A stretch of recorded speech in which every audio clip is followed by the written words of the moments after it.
Assalamu alaikum wa rahmatullahi wa barakatuh, mes frères et sœurs. Nous nous retrouvons pour la suite de Mizan al-A'mal de l'imam al-Ghazali rahimahullah avec le chapitre 26 exposé sur les variétés de l'intelligence. Sache que l'intelligence se divise en 1. Intelligence instinctive, 2. Intelligence acquise. L'intelligence instinctive est la faculté susceptible de recevoir la science. Elle existe chez le bébé comme le dattier existe dans le noyau. L'intelligence acquise et donnée est formée par le résidu des connaissances qu'on acquiert, soit d'une façon inconsciente, telles que les connaissances nécessaires débordant sur le sujet après le discernement sans instruction, soit d'une façon perceptible au sujet conscient, et c'est l'instruction. C'est parce que l'intelligence se divise en deux que Ali alayhi salam a dit « J'estime que l'intelligence est double, intelligence instinctive et intelligence acquise. L'intelligence acquise serait sans utilité si l'intelligence instinctive n'existait pas. Ainsi, le soleil serait inutile si l'œil ne recevait pas la lumière. La première est bien celle dont il est question dans le hadith disant « Allah ne créa rien qui fût plus précieux pour lui que l'intelligence ». La seconde est bien celle dont il s'agit dans le hadith du prophète sallallahu alayhi wa sallam à l'adresse de Ali alayhi salam « Si les gens cherchent l'approche de leur Créateur par les actes de piété, toi, cherche son approche par ton intelligence. » La première joue le rôle de la vue par rapport à l'organisme, la seconde, le rôle de la lumière solaire. Avec la cécité, la lumière n'est d'aucune utilité. Sans lumière, la vue n'est point profitable. Il en est de même de la vue intérieure, de l'intelligence qui est plus noble que la vue extérieure. Car l'âme ressemble au cavalier et le corps au cheval. Or la cécité du cavalier est plus dangereuse que la cécité du cheval. Et parce qu'il y a analogie entre le domaine intérieur et le domaine extérieur, Allah le Très-Haut a dit « Le cœur du prophète, entre parenthèses, sallallahu alayhi wa sallam, n'a pas déformé ce qu'il a vu. » Coran, Surat 53, verset 11. Et il a dit « Nous fîmes voir à Abraham le royaume des cieux et de la terre. » Coran, Surat 6, verset 75. S'agissant de propos opposés à ceux-ci, le mot cécité est prononcé. Allah le Très-Haut a dit « La cécité n'est point dans les vues, elle est dans les cœurs au fond des poitrines. » Coran, Surat 22, verset 46. Et il a dit « Celui qui dans cette vie aura été aveugle, aveugle il sera dans la vie future et bien plus égaré. » Coran, Surat 17, verset 72. Bref, celui dont la clairvoyance intellectuelle aura été insuffisamment pénétrante ne retiendra de la religion que l'écorce, la partie illusoire et la lettre, sans aller au fond et à l'essence. En effet, les sciences religieuses sont inconcevables sans les sciences rationnelles. Les sciences rationnelles jouent le rôle des remèdes par rapport à la santé, les sciences religieuses représentant les substances nutritives. La tradition doit son autorité à la raison, et l'inverse est inexact. Aussi, les substances nutritives sont-elles nuisibles aux malades privés de remèdes qui se trouvera ne pouvoir tirer des premières aucun profit. C'est pourquoi Allah le Très-Haut a dit de certaines gens qui ne pouvaient tirer profit du Coran « Dans leur cœur est une maladie. » Coran, Surat 2, verset 10.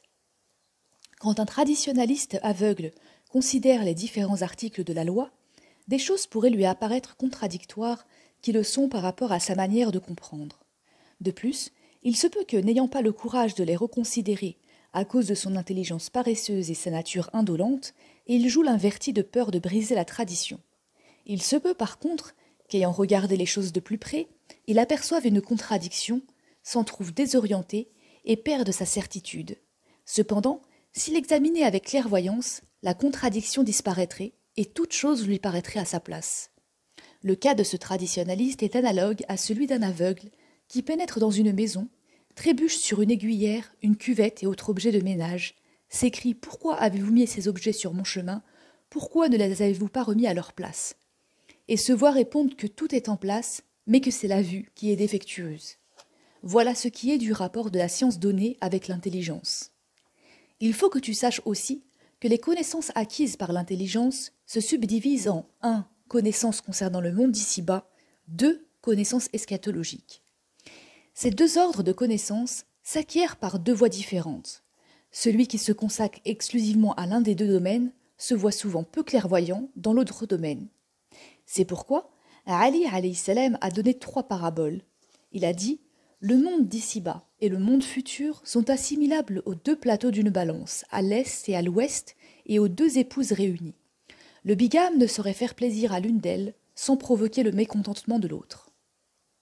Voilà pourquoi nous trouvons les esprits avisés dans les affaires d'ici-bas, ignorants en matière eschatologique, et vice-versa.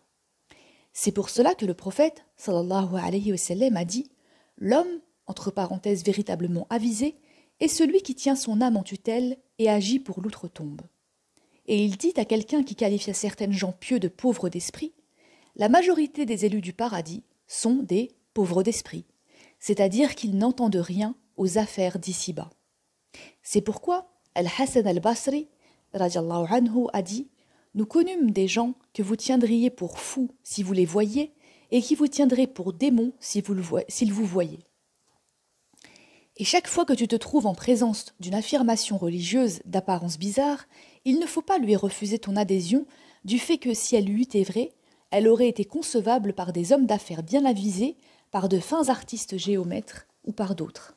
Car il serait absurde que quelqu'un qui s'engage sur le chemin de l'Est prit possession des choses existantes à l'Ouest.